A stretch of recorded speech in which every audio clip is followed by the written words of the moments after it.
തെളിവ് കൊണ്ടുപാടാ ആലിമീങ്ങളെ കുറ്റം പറയുന്നു. എന്ത് പരസ്യമായിട്ട് എടാ ഈ ജുബ്ബയും തൊപ്പിക്കും ഒരു വിലയുണ്ടല്ലോ സഹോദര. ഏറ്റവും മനോഹരമായ രീതിയിൽ മാന്യമായ രീതിയിൽ പെരുമാറണമെന്ന് പഠിപ്പിച്ച മതമല്ലേ പരിശുദ്ധമായ ദീനുൽ ഇസ്ലാം. ആ ദീനുൽ ഇസ്ലാമിന്റെ അനുയായി തന്നെ മറ്റുള്ളവരെ നാണം കെടുത്താൻ വേണ്ടിയുള്ള അവസരം ഉണ്ടാക്കി കൊടുക്കുന്ന രീതിയിൽ കേറിയിരുന്നിട്ട് മൈക്കിന്റെ മുമ്പിൽ ഇരുന്നിട്ട് പരസ്യമായി വെല്ലുവിളിക്കുന്നു. വാടാ തെളിവ് കൊണ്ടുപോ അങ്ങോട്ടും ഇങ്ങോട്ടും. ആര്? ഈ ഉമ്മത്ത്. താടിയുടെ ഒക്കെ നീളം കാണുന്ന ഓരോന്നിന്റെ ഒക്കെ തഴമ്പിനി എവിടെ കൊണ്ടെന്ന് അറിയാൻ കഴിയില്ല.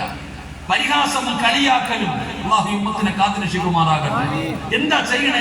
നാണം കെടുത്താൻ പരസ്പരം അങ്ങോട്ടും ഇങ്ങോട്ടും പറയുന്നത് എന്താണെന്ന് പോലും അറിയില്ല. ഇന്നും എന്നോട് ചോദിച്ചു, ഉസ്താദെ ഈ ഉസ്താദന്മാരൊക്കെ ഇങ്ങനെയാണോ എന്ന് ചെറുപ്പക്കാരൻ എന്നോട് ചോദിച്ചു. എന്താ ഉസ്താദ് ഇങ്ങനെ ആയിപ്പോയെ? ഇവര് പരസ്പരം അങ്ങോട്ടും ഇങ്ങോട്ടും കിടന്ന് ഇതെന്താ ഇങ്ങനെ എന്ന് ചോദിക്കുന്നു. സങ്കടം തോന്നാറുണ്ടോ? സത്യം പറഞ്ഞ ഇതൊക്കെ കാണുമ്പോ സങ്കടം തോന്നാറുണ്ട്. അള്ളാഹു നന്നാക്കി കൊടുക്കുമാറാകട്ടെ. ആമീൻ പറ. അള്ളാഹു നന്നാക്കുമാറാകട്ടെ. ഒരുത്ത സ്റ്റേജ് കെട്ടിയിട്ട് ഒന്ന് വിളിച്ചു പറയുന്നു, അടുത്തവൻ അവന് മറുപടി കൊടുക്കുന്നു. ഓ, ഇത്രയും ആത്മാർത്ഥത. വേറെ ഏതെങ്കിലും ദീനിന്റെ നൂറുകണക്കിന് കാര്യങ്ങൾ ചർച്ച ചെയ്യാനുണ്ടല്ലോ. എന്തെല്ലാം വിഷയങ്ങൾ നടക്കുന്നു. അപ്പടി കയറിയിരുന്നിട്ട് അങ്ങോട്ടും ഇങ്ങോട്ടും ആവശ്യമില്ലാത്ത കാര്യങ്ങൾ പറഞ്ഞിട്ട് ലൈക്കിന് വേണ്ടി, പബ്ലിസിറ്റിക്ക് വേണ്ടി, യൂട്യൂബിന്റെ വളർച്ചയ്ക്ക് വേണ്ടി വായി തോന്നുന്നത് പറയാനുള്ള ചങ്കൂറ്റമുണ്ടല്ലോ. അതാ പറഞ്ഞത്, ആകാശത്തിന്റെ കീഴിൽ ജീവിക്കുന്നവരിൽ ഏറ്റവും നല്ല മനുഷ്യനാരാ? അത് ആലിമാണെന്ന് നബിയുനാ റസൂലുള്ളാഹി. നബിയുനാ റസൂലുള്ളാഹി. ആകാശത്തിന്റെ കീഴിലെ ഏറ്റവും നല്ല മനുഷ്യനാരാ? പറയടോ, ആരാ? എന്താ കാര്യം ബുദ്ധിമുട്ട് വല്ലതുണ്ട്? ആരാ ഏറ്റവും നല്ല മനുഷ്യൻ? ആലിമ. ഏറ്റവും തലതിരിഞ്ഞവനാരാ? ഏറ്റവും നല്ല മനുഷ്യനാരാ? ആലിമ. ഏറ്റവും തലതിരിഞ്ഞവനാരാ? അതും ആലിമ. അല്ലാഹു കാത്തുരക്ഷിക്കുമാറാകട്ടെ. അല്ലാഹു ഞങ്ങളെയൊക്കെ പണ്ഡിതന്മാരെ അല്ലാഹു എടുത്തുമാറാകട്ടെ. എടോ, ഈ ആലിം എന്ന് പറഞ്ഞാൽ ആരെന്നറിയോ? ആലിമിന്റെ മുഖത്ത് നോക്കിയാൽ ഇബാദത്തിന്റെ കൂലി കിട്ടുന്ന 5 കാര്യങ്ങൾ നോക്കിയാൽ, കഅബാലയത്തിൽ നോക്കിയാൽ, ഖുർആനിൽ നോക്കിയാൽ, ഉമ്മയുടെ മുഖത്ത് നോക്കിയാൽ, ആലിമിന്റെ മുഖത്ത് നോക്കിയാൽ, ആലിമിന്റെ മുഖത്ത് നോക്കിയിരുന്നാൽ ഇബാദത്തിന്റെ കൂലിയുണ്ട്. ആലിമാകണം. ജാഹിലിനെക്കാളും കഷ്ടമാകരുത്. അല്ലാഹു കാത്തുരക്ഷിക്കുമാറാകട്ടെ. അപ്പൊ ഏറ്റവും നല്ലവനും ആലിമ, ഏറ്റവും തരതിരിഞ്ഞവനും ആലിമ. അങ്ങനെ ഉണ്ട്. നമ്മൾ അങ്ങനെ കാണണം. എടോ, വീട് കുറ്റിയടിക്കണമെങ്കിൽ ആര് വേണം? ആലിമ് വേണം, അല്ലേ? വീട് കുറ്റിയടിക്കണമെങ്കിൽ, കട ഉദ്ഘാടനം ചെയ്യണമെങ്കിൽ, നിക്കാഹ് നടത്തണമെങ്കിൽ, ഏത് പരിപാടിക്ക് ഉദ്ഘാടനം ചെയ്യാൻ ഉസ്താദന്മാരെ വിളിക്കണേ, അല്ലേ? നിങ്ങൾ എന്തോ ഇങ്ങനെ ഇരിക്കണേ? വീട് ഏത് കാര്യം ഉദ്ഘാടനം ചെയ്യാൻ ആരെയാ വിളിക്കുന്നത്? ഉസ്താദന്മാരെ.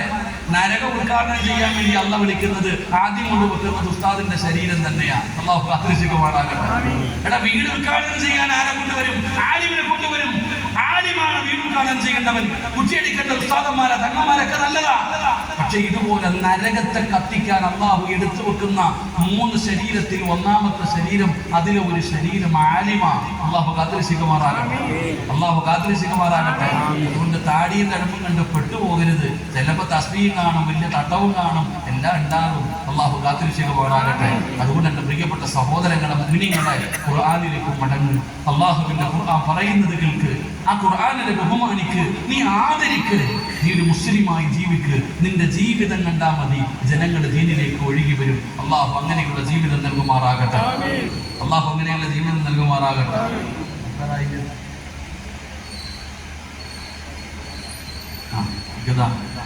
ഇസ്രായേലിന്റെ വിളി വരുന്ന പോലെ സമയം നോക്കിയിരിക്കുക.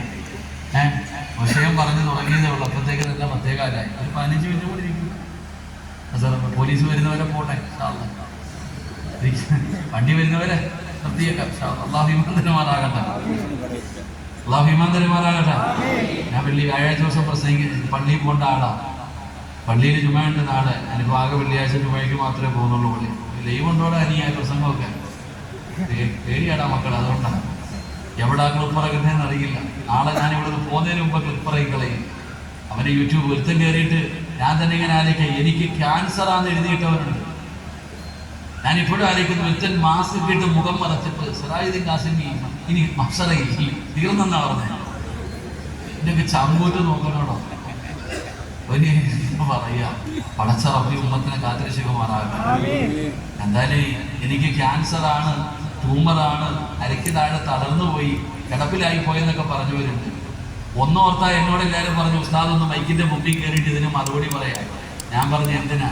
ഇതുപോലെ ദുആ കിട്ടിയ ഭാഗ്യം കിട്ടിയ വേറെ ഒരാൾ ലോകത്തുണ്ടാവില്ല. ഞാൻ പറയുന്നത് എത്ര പേരുടെ ദുആ കിട്ടി.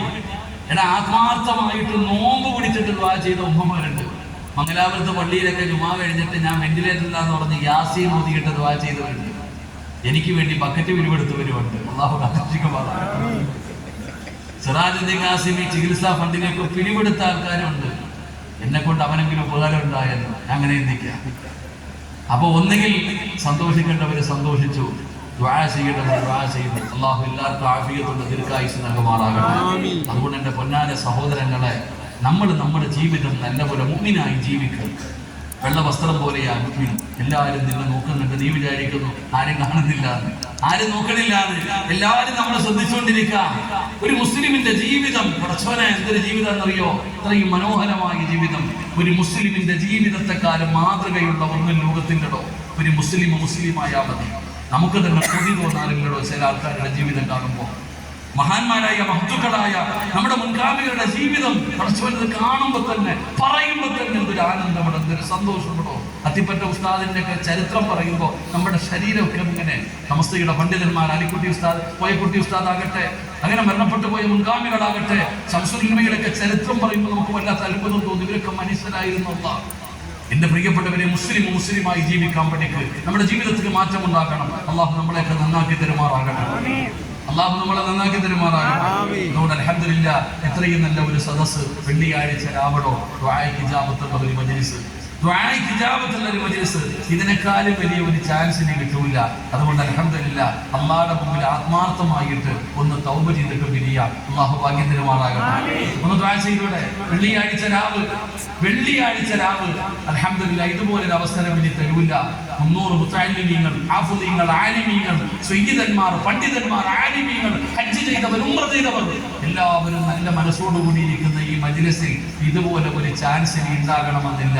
കിട്ടിയ അവസരം മുതലാക്കണം, കിട്ടിയ ചാൻസ് ഉപയോഗപ്പെടുത്തണം. എപ്പോഴൊന്നും കിട്ടൂല. അതുകൊണ്ട് ദുആയ്ക്ക് ഇജാബത്തുള്ള ഒരു മജ്ലിസ. അല്ലാഹുവിന്റെ മുമ്പിൽ തൗബ ചെയ്ത് പിരിയാം. അല്ലാഹു ഭാഗ്യം തരുമാറാകട്ടെ. അല്ലാഹു ഭാഗ്യം തരുമാറാകട്ടെ. തൗബ ചെയ്യല്ലേ. ഈ 10 വരെ ചെയ്തത് മുഴുവനും കഴുകല്ലേ.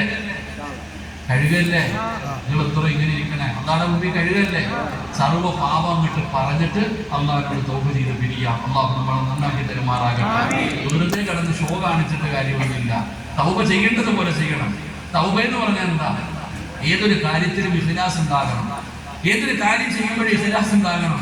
പണ്ട് വെള്ളിയാഴ്ച പള്ളിയിൽ ഉസ്താദ് പ്രസംഗിച്ചു.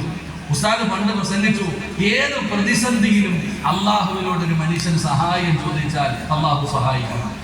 ഏത് തലപോകുന്ന കാര്യമാകട്ടെ, ഏത് പ്രതിസന്ധിയിലും അള്ളാഹുവിനോട് ഒരാൾ സഹായം ചോദിച്ചാൽ അള്ളാഹ് സഹായിക്കും. ആ പ്രസംഗം കേട്ട ഒരാള് അന്ന് രാത്രി മോഷ്ടിക്കാൻ പോയി, മോഷണം നടത്തി. അങ്ങനെ ഒരു വീട്ടിൽ കയറി മോഷണം നടത്തിക്കൊണ്ടിരിക്കുന്ന സമയത്ത് വീട്ടുകാരുണർന്നു. നിലവിളിച്ചു. നാട്ടുകാർ മൊത്തം വിട് ഉറക്കത്തിൽ ഉണർന്നു. കള്ളൻ ഇറങ്ങി ഒറ്റ ഓട്ടം. നാട്ടുകാർ വിടുന്നില്ല, പുറകെ ഓടി. കള്ള ജീവനും കൊണ്ട് ഓടുകയാ. നാട്ടുകാർ കള്ളനെ പിടിക്കാൻ പുറകെ ഓടുക. അങ്ങനെ ഓടി കള്ളൻ ചെന്ന് നോക്കുമ്പോൾ ഒരു പുഴയുടെ ചാരത്ത് നിന്നു. മുമ്പിലാണെങ്കിൽ നല്ല ആഴമുള്ള ഒഴുക്കുള്ള ഒരു പുഴ, നാട്ടുകാരാണെങ്കിൽ പുറകെ തെല്ലാൻ വരുന്നു. എന്തായാലും തീർന്നു. കള്ളൻ അപ്പോഴാണ് ഓർത്തത് ഉസ്താദ് പറഞ്ഞ ചരിത്രം. അന്ന് ജുമയ്ക്ക് ഉസ്താദ് പറഞ്ഞ ചരിത്രം ഓർത്തു. ഏത് പ്രതിസന്ധിയിലും അള്ളാഹിനോട് ചോദിച്ചാൽ പടച്ചവൻ സഹായിക്കുമെന്നുള്ള ആ ഒരു പ്രസംഗം ഓർമ്മ വന്നു. കള്ളൻ ആ പുഴയുടെ ചാരത്ത് നിന്നിട്ട് പടച്ചവനോട് പറഞ്ഞു, അല്ലാഹ്, ഇത്രയും കാലം ചെയ്തത് മുഴുവനും തെറ്റാണ് പടച്ചവനെ, ഞാൻ നന്നാവുകയാ, എന്നെ നീ രക്ഷപ്പെടുത്തണം, ഇനി ഞാൻ ഒരിക്കലും മോഷ്ടിക്കില്ല. അള്ളാഹിനോട് പറഞ്ഞു, എന്നെ കൈവിടരുത്, ഞാൻ വെള്ളത്തിലേക്ക് ഇറങ്ങാൻ പോവാ, പടച്ചവനെ ഇനി ഒരു കാലത്ത് ഞാൻ ചെയ്യൂല. ആ പറഞ്ഞ ഒറ്റ വാക്ക് വിശ്വസിച്ചുകൊണ്ട് ഞാൻ വെള്ളത്തിലേക്ക് ഇറങ്ങുകയാ, എന്നെ സഹായിക്കണേ അല്ലാഹ്. വെള്ളത്തിലേക്ക് കാല് വെച്ചു. റോഡിൽ കൂടെ നടന്നു പോണ പോലെ ഈ ചങ്ങാതി പുഴയുടെ മുകളിൽ കൂടെ നടന്ന് അക്കരെ എത്തി രക്ഷപ്പെട്ടു. ഈ കള്ളനായ മനുഷ്യൻ നേരെ പള്ളിയിലെ ഇമാമിന്റെ അടുക്കൽ ചെന്നു. ഉസ്താദേ, നിങ്ങൾ പറഞ്ഞത് സത്യമാണ്, ഞാൻ ഇന്നലെ ഒരു മോഷണം നടന്നു. എന്നെ പിടിക്കാൻ ആൾക്കാരൊക്കെ ഓടിച്ചുകൊണ്ട് വന്നപ്പോ പുഴയുടെ മുമ്പിൽ ചെന്നപ്പോ എനിക്ക് നിങ്ങൾ പറഞ്ഞ കാര്യം ഓർമ്മ വന്നു. ഞാൻ അള്ളാഹിന്റെ മുമ്പിൽ പറയേണ്ടതുപോലെ പറഞ്ഞിട്ട് ഇറങ്ങിയപ്പോ വെള്ളത്തിന്റെ മുകളിലൂടെ ഞാൻ നടന്നുപോയി. ഉസ്താദിന് കിടന്ന് തുറക്കം വരുന്നില്ല. എടാ, ഒരു കള്ളനായ മനുഷ്യൻ ഇങ്ങനെ വെള്ളത്തിന്റെ മുകളിൽ കൂടെ നടക്കാൻ പറ്റുമെങ്കിൽ ആലിമായ ഞാൻ ആരായിരിക്കും? ഉസ്താദ് ഉറക്കം വരാതെ നേരെ പുഴയുടെ ചാരത്ത് ചെന്നു. അള്ളാഹുവേ, പടച്ചവനെ ഞാൻ ഇറങ്ങുക അല്ല, അതിന്റെ ഓർമ്മയുള്ളൂ. അള്ളാഹു കാത്തിരിശുഖമുള്ളതാണ്. എന്റെ പ്രിയപ്പെട്ട സഹോദരങ്ങളെ, ആ കള്ളന്റെ ഇതിഹാസം പോലും ഒരു ഉദാഹരണം ഞാൻ പറഞ്ഞതാ. അങ്ങനെ ആകരുത്. എടാ, 1 മണിക്കൂർ നീണ്ടു നിന്ന് പൊട്ടി വിളിച്ചു കൂടി ദുആ ഒന്നും ചെയ്യണ്ട. നബിതങ്ങളുടെ മുമ്പിൽ ഇരുന്നിട്ട് ഒരാളിങ്ങനെ ശബ്ദം ഉയർത്തി ദുആ ചെയ്യുന്നത് കണ്ടപ്പോ നബിതങ്ങൾ പറഞ്ഞു അത്രേ, അള്ളാഹിക്ക് ചെവി കേൾക്കുമെന്ന് പറഞ്ഞേക്കാൻ. അള്ളാഹുവിന് കേൾവിയുള്ള ആളാ, അള്ളാഹ് കേൾക്കുന്ന ആളാ, ഇങ്ങനൊന്നും ചെയ്യണ്ടെന്ന്.